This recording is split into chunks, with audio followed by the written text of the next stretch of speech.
سبعان حمشتن مئتاويت ناي تخصمت كعتتاتا بشودن نابكس خمزي كربو تحبيرو እቲ ንብዙሓት ዕግርግርን ቁርኣን ብምቅጻልን ዝፍለጥ ሕሉፍ የማናዊ ፓሉንዳ ኣብ ባሕቲ ግንቦት ኣብ ስቶክሆልም ዋዕላ ክካይድ ተባሂሉ ኣሎ። ጥዕና ሃበለይ ዝኸበርኩም ተኸታተልቲ መደብ ሃርሞኒ እዚ ካብ ስቶክሆልም ዝመደበሩ ማዕከን ዜና ሃርሞኒ ንሎሚ 27 ሚያዝያ 2022 ዝተዳለወ መሰናዶ ዜና ከቕርበልኩም እየ።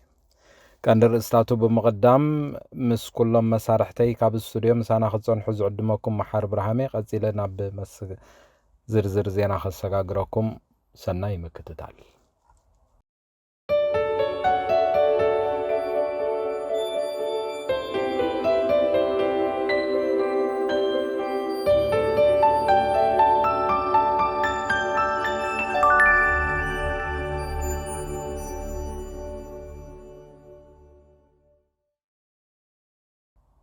ገበን ብብዝሒ ኣብ ዝፍፀመሎም ከባቢታት ካብ ዝኽሰቱ ናይ ተኹሲ መጥቃዕትታት እቶም 75 ሚእታዊት ናብ ክሲ ከም ዘይቀርቡ ብበዓል መዚ ፖሊስ ዝኸሽወደን ዝቐረበ ሓደ ዳህሳስ ኣመልኪቱ ኣሎ። እዚ ዳህሳስ 3000 ጉዳያት ብምጽናዕ ዝተበጽሐ ከም ዝኾነ እውን እቲ በዓል መዚ ሓቢሩ። እዚ መጽናዕቲ ኣብ ጉዳይ ምቕራብ ክሲ ናይ ብረት መጥቃዕትታት ኣሉታዊ ድባብ ዝፈጥር ይኽብል መደብደብትኡ ኣቕሪቡ ከም ዘለውን ክፍለጥ ተኻኢሉ። መጀመርታ ሰዓታት 8ታት ናይ ተኽሲ መጥቃዕትታት ኣብ ቤት ፍርዲ ብይን ክረኽቡ እንከለዉ ኣብዚ እዋን እዚ 25 ሚእታዊ ጥራይ ናብ መስርሕ ፍርዲ ዝቐርቡ ከም ዘለዉ እውን እቲ መጽናዕቲ መሰረት ገይሩ ዝወፅእ ሓበሬታ ኣመልኪቱ።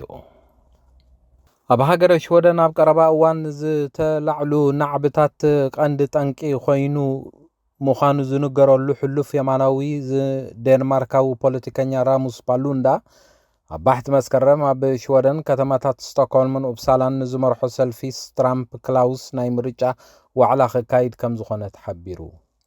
ፓሉንዳ ድርብ ዜግነት ሽወደንን ዴንማርክን ዘለዎ ኮይኑ ሰልፉ ኣብ ቀውዒ ኣብ ዝካየድ ሃገራዊ ምርጫ ሽወደን ንምስታፍ ተመዝጊባ ምህላዋ ዝፍለጥ እዩ። መሰረት ኣገልግሎት ዜና ተተ እዚ ኣብ ከተማታት ስቶክሆልምን ኡፕሳላን ዝግበር ዋዕልኡ ክሳብ 15 ሰባት ዘጠቃልል ኮይኑ መግሉሕ ድምፂ ሜጋፎን መብራህትታትን መጽሓፍትን ክህልዎ ከም ዝኾነ እቲ ጸብጻብ ሓቢሩ።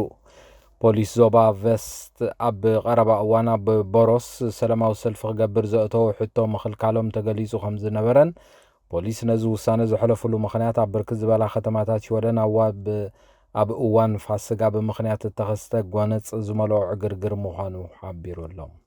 ኣብዚ ናዕቢ ፓሉንዳን መጽሓፍ ቁርኣን ምቅጻሉ ኣዝዩ ኣዘራራቢ ኮይኑ ምሕላፉ ጸብጻባት የመልክቱ። ኣብ ሃገረ ኖርዌይ 3 ካብ 10 ኖርዌጃውያን ሃይማኖታዊ ኣርማታት ምቅጻል ክፍቀድ ይግባእ ኢሎም ክሓስቡ እንከለዉ 49 ሚእታዊት ግን ከምዚ ተቃወምዎ ንመሰል ሓሳብካ ምግላጽ ማእከል ገይሩ ዝተዳለወ ሓደ ዳህሳስ ኣመልኪቱ ኣሎ። ዝበዝሑ ካብቶም ሃይማኖታዊ ኣርማታት ምቅጻል ብኸፊል ወይ ሙሉእ ብምሉእ ዝድግፉ ሰባት ኣድመፅቲ ፕሮግረስ ፓርቲ ምዃኖም ጋዜጣ ኣፍቶም ብላደት ከም ዝጸሓፈትን ትካል ማሕበራዊ መጽናዕቲ ንፍሪት ኦርድ ወኪሉ ኣብ ዝገበሮ ዳህሳስ ህዝቢ ኣብ ጉዳይ መሰል ሓሳብካ ምግላጽ ዘለዎ ኣረኣያታት ከመይ ምህላዊ ሚዛን ንምውሳድ ከም ዘሓገዘ ተገሊጹ ኣሎ። መሰረት እዚ ዳህሳስ ዝበዝሑ ማለት 60 ሚእታዊት ደገፍቲ ሰልፊ ዕዮ ሃይማኖታዊ ኣርማታት ምቅጻል ግቡእ ኢሎም ከም ዝኣምኑን ብዘይካ እዚ ከዓ 43 ሚእታዊት ኖርዌጃውያን ሓደ ሰብ ሙሉእ ብምሉእ ወይ ብኸፊል ዓሌታዊ ምዃኑ ናይ ምግላጽ መሰሉ ምድጋፍ ካብ ዓሌትነት ዘይፍለ ሕማቕ ተግባር ይኽብሉ ኸኒኖም ኣለዉ። እዚ ከዓ ኣብ ሃገረ ኖርዌይ ዝተኻየደ መጽናዕቲ ምርኩስ ብምግባር ኣብዚ ጉዳይ እዚ ዝተኸፋፈለ ርእይቶ ከም ዘሎ እቲ ዳህሳስ ወሲኹ ኣረዲኡ ኣሎ። ሩስያ ምስ ኩናት ዩክሬን ብዝተሓሓዛ ባህጎና ሃገራት ምዕራብ ንዝተሰለፈ ሃገራት ፖላንድን ቡልጋርያን ትልእኾ ዝነበረት ነዳዲ ከም ዘቋረፀት ሓቢራ። ትካል ኤነርጂ ሩስያ ጋዝፕሮም ካልቲኤን ሃገራት ነቲ ዝለኣኸለን ዝነበረ ጋዝ ክፍሊት በመተዓዳደጊ ገንዘብ ሩስያ ክኸፍላ ፈቃደኛታት ስለ ዘይኮና ተቐረብ ነዳዲ ተቋሪጹ ከም ዘሎ ሓቢሩ ኣሎ። ቀደም ኢሉ ኣከፋፈልቲ ጋዝ ክልቲአን ሃገራት ሩስያ ነዳዲ ምልኣኽ ተቋርጽ ከም እትኽእል ገሊጾም ከም ዝነበሩ ዝዝከር ኮይኑ ፕሬዚደንት ቭላድሚር ፑቲን መሓዙት ዘይኮነ ሃገራት ንዝቕበልኦ ነዳዲ ሩስያ ብሩብል ክኸፍላ ኣለወን ኢሉ ከም ዝኣወጀ ይዝከር። እንተኾነ ሃገረ ፖላንድን ቡልጋርያን ሓዊሱ ሃገራት ኤውሮፓ ነዚ ናይ ፑቲን ሓሳብ ከም ዝነፀጎ ይፍለጥ።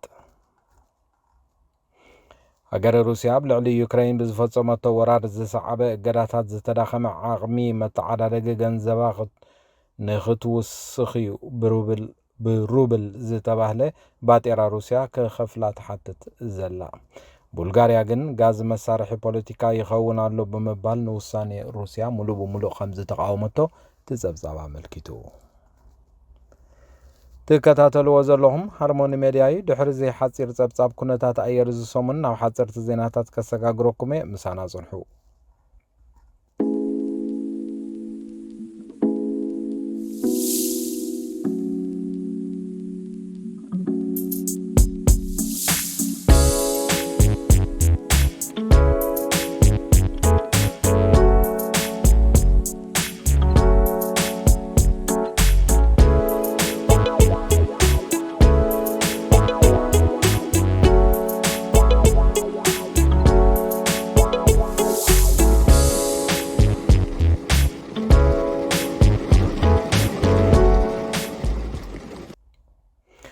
ዋና ጸሓፊ ውሕብራት ሃገራት አንቶኒዮ ጉተሬስ ብዛዕባ ኩናት ዩክሬን ንምዝርራብ ምስ ፕሬሲደንት ሩስያ ቭላድሚር ፑቲን ኣብ ሞስኮ ከም ዝተራኸበ ኣገልግሎት ዜና ሃገረ ሩስያ ሓቢሩ።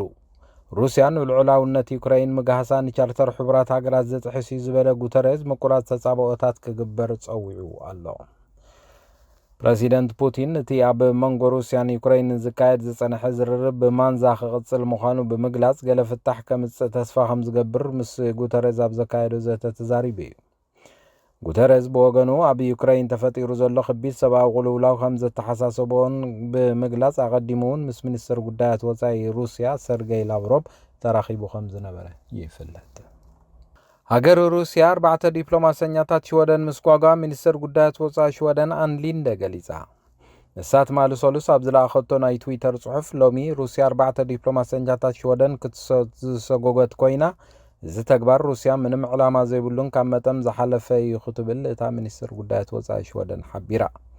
ሩስያ ዲፕሎማሰኛታት ምዕራብ ብምስጓጎ ትረኽቦ ነገር ከም ዘየለን በኣንጻሩ እቲ ሃገራት ምዕራብ ኣጋጢምዋ ዘሎ ተነጽሎ መሊሱ ዘጋድድ ጥራይ ዘይኮነ ሽወደን እውን ተመሳሳሊ ግብረ መልሲ ንኽትህብ ዝደፋፍእ እዩ ክትብል እታ በዓልቲ መዚ ሓቢራ።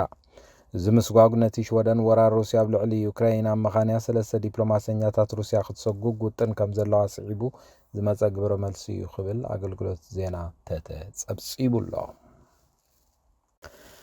ኣብ ዝበዝሐ ቦታታት ሃገረ ኖርዌይ ሃሩርን ፀሓይን ዝመልኦን መዓልታት ተወዲአን ሕጂ ብፍላይ ኣብ ሰሜናዊ ክፋል እቲ ሃገር ዝሕር ዝበለ ክሊማ ክስዕብ እዩ ዝብል ትንቢት ምህላው ተሓቢሩ። ኣብዚ ሰሙን እዚ ዛሕሊ ክወርድ ከም ዝኾነን ሰሜን ስታድ ግን ምዝሓል ጥራይ ዘይኮነ ባህርያት ወቕቲ ዊንተር እውን ከርኢ ከም ዝኸውን ኣብ ዩአርኤንኦ ናይ ትዊተር መልእኽቲ ሰዲዱ ከም ዘሎ ክሓበር ተኻኢሉ። እዚ ዝሑል ኩነታት ኣየር ንገለ ግዜያት ክጸንሕ እዩ ተባሂሉ ከም ዘሎን ነዚ ስዒቡ ኣብ ሰሜናዊ ክፋል ኖርዌይ ብርክት ዝበሉ ናይ ሓደጋ መጠንቀቕታታት ተመሓላሊፎም ከም ዘለዉ ተሓቢሩ። ብርቱዕ ዝበለ ንፋስን ሰሜናዊ ምዕራብን ክወርድ ኣብ ዴንማርክ ድማ ኣብ ሰሉስ ረቡዕ መዓልቲ ተመሳሳሊ ኩነታት ኣየር ክኽሰት ከም ዝኽእል መተሓሳሰቢ ቀሪቡሎ። ብተወሳኺ ኣብ ቃልዕ ገማግም ኣብ ልዕሊ ዘለዋ መራኽብ ፊንማርክ ከምኡውን ኖርዝ ትሮምስ መጠነኛ በረድ ክህሉ ከም ዝኽእል ብመሰረት እቲ ትንበያ ዝወፅእ ሓበሬታ ኣመልኪቱ ኣሎ። ዝኸበርኩም ተኸታተልቲ ሃርሞኒ ሜድያ ንሎሚ ዝተዳለወ ናይ ዜና መሰናድኦ በዚ ስጋብ ሕጂ ክትከታተልዎ ፀናሕኩም እዩ። ኣብ ዝመፅእ ዘሎ ዓርቢ ብተመሳሳሊ ናይ ዜና መሰናድኦ ስጋብ ንራኸብ። ንሎሚ በዚ ወዲ ኣለኹ። ሰላም ደሓና ምሲ። ሃርሞኒ ሜድያ ዕለተ ልደት፣ መርዓ፣ መመረቕታን ካልኦት ኣገደስቲ ዝኾኑ ናይ ፈተውትኹምን መቕረብትኹምን ምድላዋት ናይ እንቋዕ ሓጎሰኩምን እንቋዕ ኣብቅዓኩምን መልእኽትታት ንምምሕልላፍ ዘኽእለኩም መደብ ጀሚርና ከም ዘለና በዚ ኣጋጣሚ እዚ ንኹልኩም ተኸታተልቲ ሃርሞኒ ሜድያ ንሕብር። ንኹልኹም ፈተውትኹምን መቕረብትኹምን እንቋዕ ኣብቅዓኩም ንምባል ኣብ ትደሊሉ እዋን ሃርሞኒ ሜድያ ዕድል ከፊትልኩም ስለ ዘሎ ተጠቀምሉ።